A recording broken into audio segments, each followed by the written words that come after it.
Well, let's get to the Prime Minister's visit to China. They've unveiled a series of cooperation agreements. And of course, politicians love to do this. They don't really mean very much. They're a statement of intent. China says it will boost agricultural trade with Canada after slapping a massive tariff on Canadian canola. Let's find out what this could mean for Canadian sales to China. We're joined by Fen Osler Hampson, Chancellor's Professor and Professor of International Affairs at Carleton University. Thanks very much indeed for joining us. Good to be with you, Andy. So no actual deal on canola. I don't think anybody was expecting one this week. Absolutely.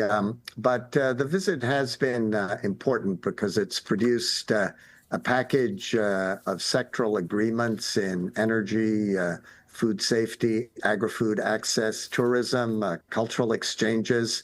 As you said, no deal yet on canola and EVs, but importantly, a commitment there to continue negotiating.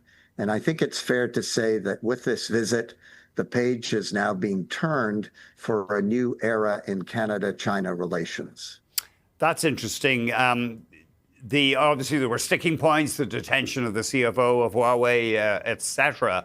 There doesn't seem to be much talk, though. I haven't seen anything, and we've heard that this is going to be strictly business between these talks between Mr. Carney and the regime. Nothing about Chinese meddling, for example, in Canadian affairs.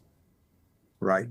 They're staying away from, what we would call the hard security and human rights issues.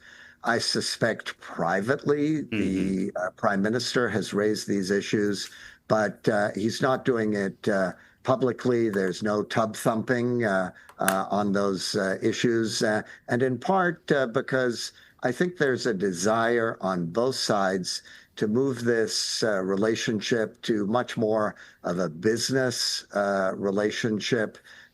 Clearly, China is going to be an important part of Prime Minister Carney's diversification of Canada's trade and investment relations away from the United States.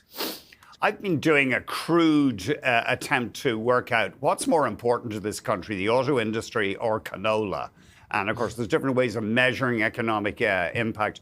But last year, our canola exports to all markets were something like 15 billion, whereas our auto exports were north of 40 billion, maybe 45 billion. So by that metric, autos are far more important than canola. Well, there's also the politics here. Canola is very important for the western provinces, particularly Manitoba, Saskatchewan. Autos are obviously important to Ontario. I think there is a basis for a deal here. Let's face it, if there's a will, there's a way.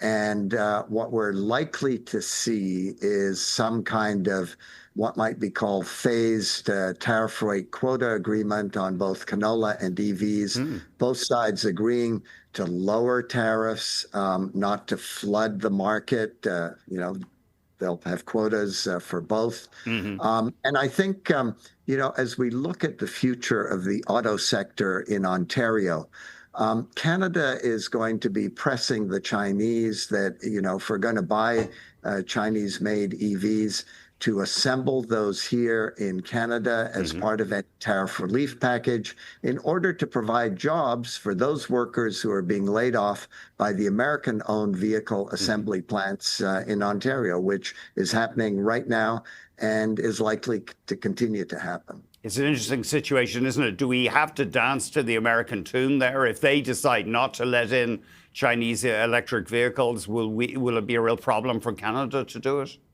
Well, I think, Canada's under no illusion that, we're going to be selling Chinese EVs to the United States.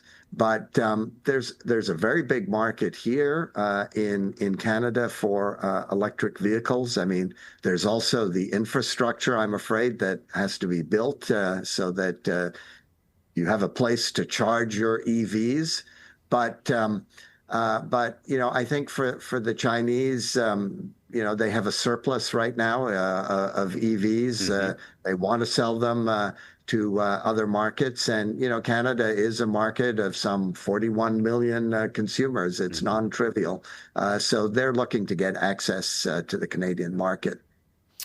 Yeah, it's interesting. I mean, we have heard Western politicians saying, because Saskatchewan and Alberta, the core of canola production, nearly all of it, saying that the current tariff policy, well, it's hurting us at the expense, but central Canada's auto industry gets protection.